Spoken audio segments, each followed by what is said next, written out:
The city of Zagreb has posted a tender for the construction of a football camp for the Croatian national team, and the Football Federation has confirmed that it will submit a bid.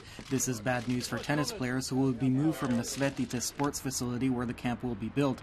The entire matter has raised ethical questions, as the city government has apparently already decided to award the tender to the Croatian Football Federation, with Mayor Milan Bandic insisting that there is nothing controversial about this, adding that the public tender is a mere formality. Meanwhile, officials in a number of other cities and municipalities, from Slavonia in the east to Dalmatia in the south, and all points in between, have expressed dismay that many other suitable locations outside of the capital city were not even taken into consideration as a site for the national team's training camp.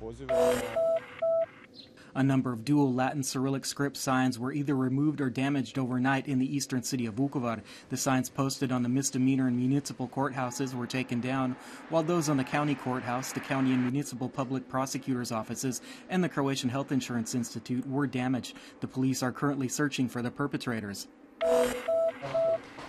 The Science and Education Ministry announced that all preparations for disbursement of transport and commute allowances for teachers were completed on Friday, but due to today's public holiday, the funds will only be deposited into the bank accounts of teachers on Wednesday.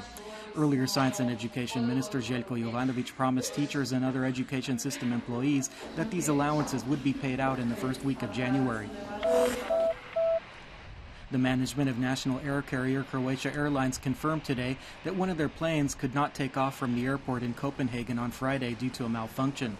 Since none of the maintenance facilities at the Danish airport had the proper replacement part, two mechanics had to fly in from Zagreb on a plane that was rerouted from Brussels. The passengers on the flight from Copenhagen to Zagreb thus had a roughly 10-hour delay. January 6th is celebrated as the Epiphany by Roman Catholics and some other Christians. This is a national public holiday in Croatia. On this day, the faithful commemorate the biblical account of the visitation of the newborn Jesus Christ by three kings from the Orient. Meanwhile, for Eastern Orthodox Christians, today is Christmas Eve, and this evening believers will be attending Mass at Orthodox temples throughout the country. The members of a vocal harmony choir in the Istrian town of Kastav have renewed the tradition of Christmas caroling between Christmas and the Epiphany, known locally as Kolendanje. The singers, dressed as the biblical three kings, Melchior, Balthazar, and Gaspar, went from house to house singing holiday songs and spreading good cheer.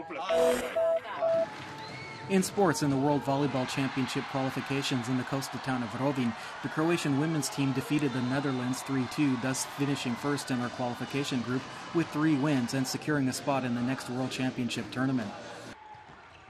In men's handball, the Croatian team defeated Tunisia 31-24 in the first of 2 practice matches just ahead of the European Championship. And finally, the weather forecast for the rest of the day.